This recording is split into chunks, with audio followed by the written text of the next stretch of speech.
This is a haul video, and this time I have gotten The Flask, issue 328. Shortly after my review of that Flask issue with Yellow Flask, I wanted more Yellow Flask. And I saw this cover, and this is perfect. Yellow Flask has put on a giant flask costume over his regular Yellow Flask costume to trick Flask's girlfriend into marrying him by mistake. That story is told on the cover.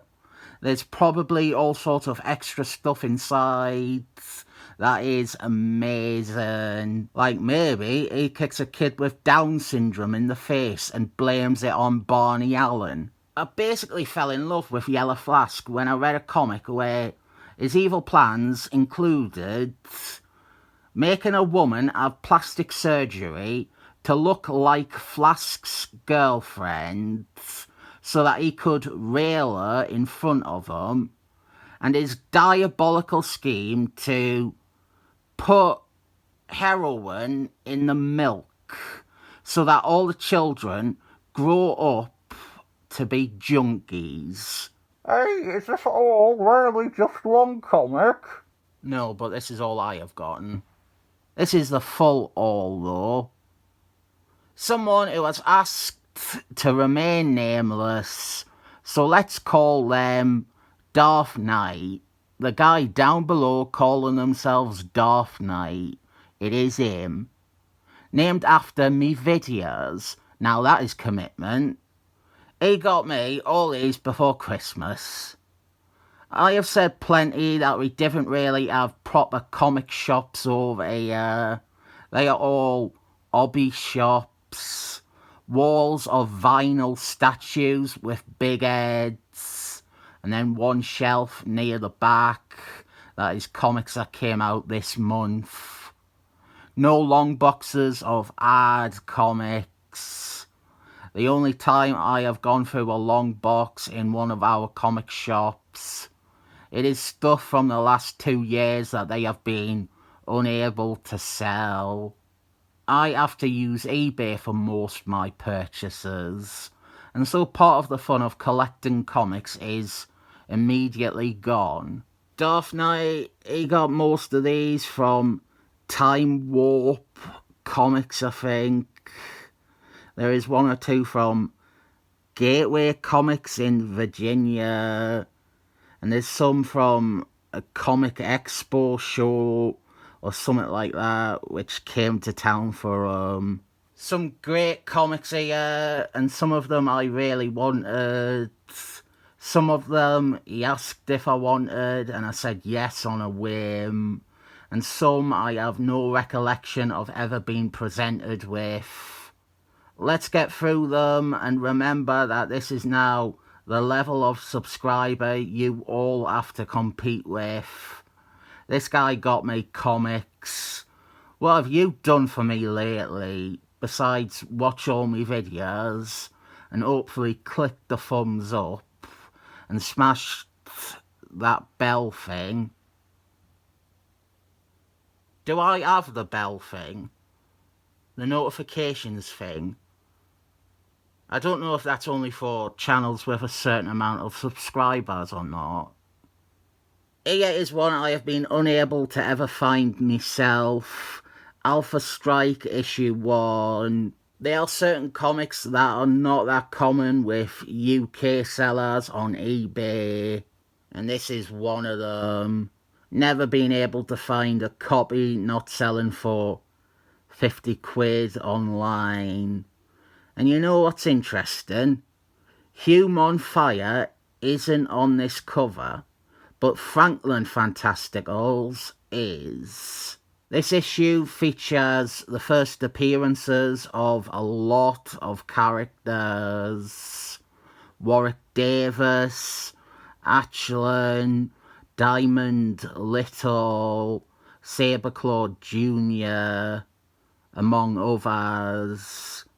And I am pointing that out because it links it to the next one, which is Alpha Strike 11. This is the issue with the first full appearance of Saberclaw Jr.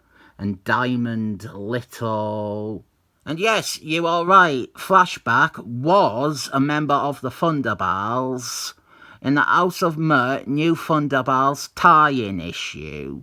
Alpha Strike 14 here, and I cannot remember if this links into the Master of the Universe story that is in 15 and 16. Based on this page, I am going to say that it does. I think Darth Knight might have been unwilling to part with this if he knew that the ending was the tease for the introduction of his favourite Alpha Strike character. First appearance of her as an adult too. Issue 20. This is the first half of the story with Devil. I didn't have the second part, and that is driving me nuts. I do have both parts of the story with the great beasts though, so that is nice. And that is it for Alpha Strike, and our next one has a lot of explaining. Aspen, number 10. Aspen, the Ultimate Man. This is one of many comics that intersects with the events of JLA 5. And not having this was exactly why I stopped covering Electric Superman. I didn't have this. I couldn't find a copy of it. I spent over a year trying to find one. I'm not going to show it here, but wait until you see how pitiful and minor Superman's appearance in this actually is. And don't be getting your hopes up that it is full steam ahead with Electric Superman, because there is an issue of Erection Man that tells the events of this issue from another point of view, and I didn't have that either. Avengers 73. I think Darth Knight got this because it was the earliest one he could find at a decent price. Maybe he will have to write a mini essay in the comments explaining some of these. I am happy to have it. I am happy to have any of these. Didn't look a gift horse in the mouth and that. Especially when they come bearing a cover like this. This is Avengers 89, the first part of the Kree Skrull War, and this is a fucking beautiful cover, and expect to see some more brilliant covers in this haul. We have Avengers 90, this is the next part of it, and I think it was this cover that made me aware of the other spelling of Judgment. At the age of, 17, I saw this cover and laughed that they had misspelt Judgment, but then I learnt better. I didn't know where to begin with loving the fact I have this issue. Avengers 92, great cover, great issue even, pretty great condition as well. Having this makes me happy, and I am only a little bit bothered that I am missing issue 91 to complete this 4-part prelude to the Kree Skrull War. Here is the Uri Geller issue of Daredevil.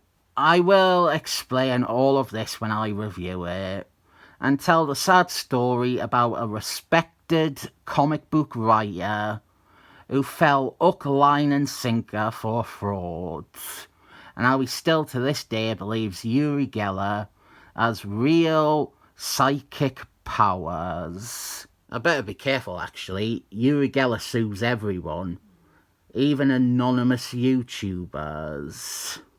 Uri Geller was a celebrity for about 10 minutes in America. but he retained fame for decades after that in Britain. It's cheaper to get this in America, where Uri Geller was a flash-in-the-pan grifter, than it is over here, where he is, or he was, a pretty notorious, much hated celebrity figure. Some of these I didn't have much to say about. This is Gargoyle issue 8. I have always wanted some of Jack Quimby's Gargoyle issues. And this one, issue 16, this is actually the final issue of the series. On to DC Showcase now. We have issue 94, the first appearance of the new Dome People, a team that, at the time, nobody liked. But in retrospect, some people have warmed to them. We also have Showcase 95 and Showcase 96. The end of the Dome People. That didn't last long, did it? I think there's some appearances in Supergirl Family between these showcases and their ongoing series. And they might be a pain to read, let alone track down. One of my favourite covers of all time here, Fantastic Force 116, or 116, if you don't say numbers weird. I try to pace it when I do covers videos. Like me next covers video, it could just be 5 covers from this all. But as much as I want this to be among the covers I have shown in those videos, I will wait on it quite a while before anything from this all trickles through to them. Brilliant cover though. We have a bunch of Flask issues now. A lot of Yellow Flask. This is 237. This is 252, featuring a bad guy I predictably fancy. 254, this looks like a fun issue. 259 with Dark Hand from Green Lanterns. Looking forward to reading this one. 278 with Boomerang. 281, another interesting looking Yellow Flask issue. 285, some of these I have no recollection of Darth Knight asking if I wanted them, or of me saying yes, I do want them. But I'm not complaining, I'm just saying that I don't know what would have me saying yes to Flask 288 with Dr. Alcoholic. Looks fun, they all look fun, but I think Darth Knight got this because he read the cover and knew that I wouldn't be able to resist the plot that this cover teases. It cannot be. The man about to murder my next door neighbour is me. Now this one, 302, was a yes, yes, yes. I have wanted this for ages. I love the cover, and it has the girl I fancy on it. So this was great to get. Next is Flask 325, and you might be surprised to hear that I said no to this. I definitely said no.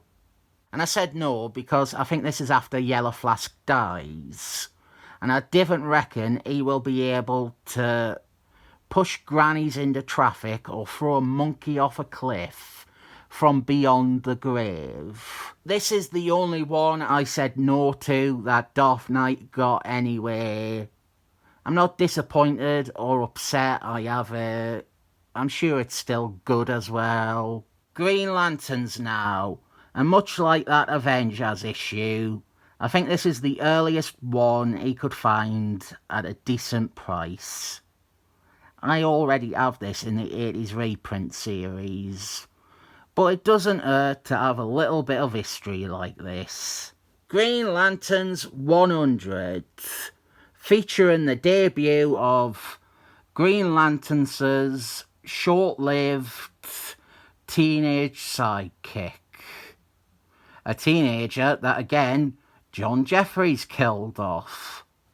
I think Green Lanterns also had a pet seashell that went on adventures with him around this time. I need to get through these faster, so here is a bunch of Green Lanterns I'm thrown together. 124, 125, 127, and this is the first published artwork by Brian Bollocks on this cover. And then 128.